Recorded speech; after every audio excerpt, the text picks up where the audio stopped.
Episode 82 Insights from Deepak Chopra. Good evening, I am Tomas Guevara, and this is the channel Rewriting the Reality. Subscribe to this channel for free and to be at the forefront of any official investigation regarding the nature of consciousness. In today's episode 82, I want to inform you that I got a very interesting comment from Atachi Komaya. I recommend this person episode number 3 about the self because there was a comment in Quora about the depressing state of psychologists' offices. Tachi criticized the way I treated Sigmund Freud in this video, and I agreed with the critic. Therefore, first I am going to explain why I did what I did. All of us, without exception, have attachments to our personality. In my case, I sometimes get angry when supposed experts like Freud make affirmations that are not correct. Of course, that was 100 years ago, but some people still consider some of them valid.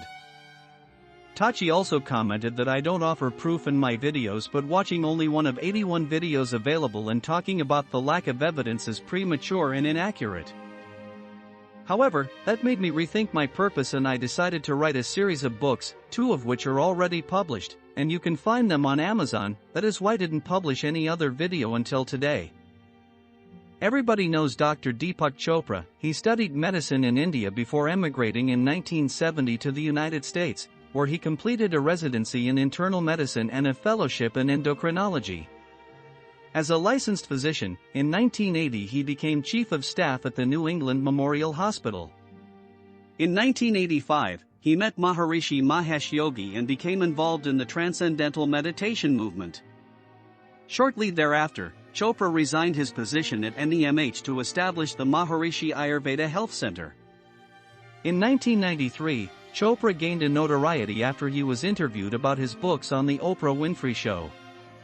He then left the Transcendental movement to become the executive director of Sharp Healthcare Center for Mind-Body Medicine.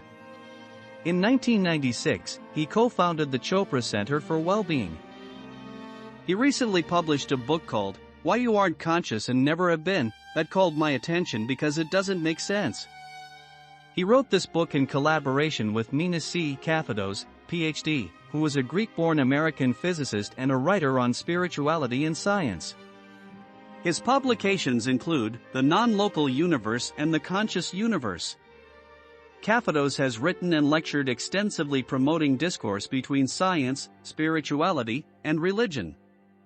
He has held numerous positions at institutions including Chapman University, George Mason University, and NASA Goddard Space Flight Center. To promote the book, they wrote, "The mystery of the human mind deepens as it is examined."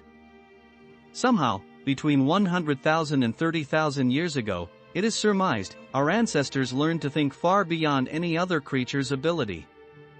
As eons unfolded, Homo sapiens became self-aware, and all the fruits of being conscious, art, science, philosophy, diverse civilizations, and untold discoveries reinforced the enormous gift that consciousness is.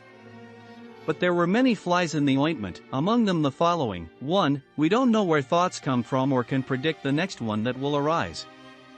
They come and go like waves in the ocean. 2. The brain exhibits complex activity that parallels everything we experience, yet no one knows how a lump of mushy tissue of some 3 pounds composed of very ordinary organic molecules learned to think. 3. There is nothing inside the brain to indicate that it does think, only very complex patterns of neurons firing. Such patterns don't form a mind, nor do they form thoughts.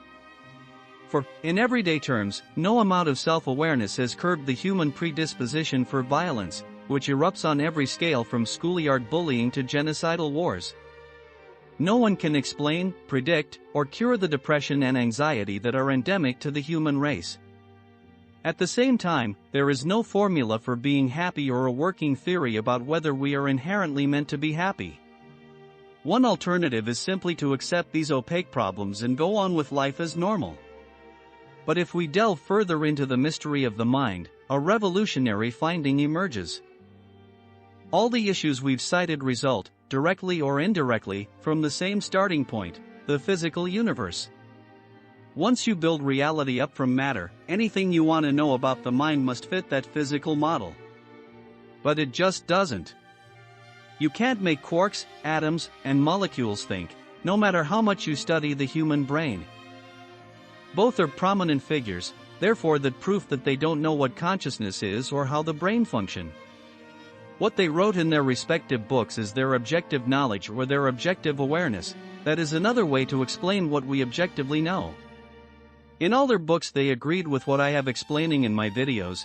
The difference is that the information I am providing comes from my subjective self, or inner self that knows everything.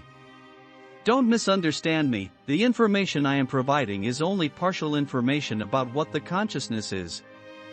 Probably it will take me the rest of my life to explain only a 70% of it, because consciousness is always evolving and knowing itself. I have explained what consciousness is, how the brain functions, that time is simultaneous. My purpose is to share this information with all of you. That is why I recommend you buy my first book, Rewriting the Reality, Orientation and Sexuality on Amazon Kindle.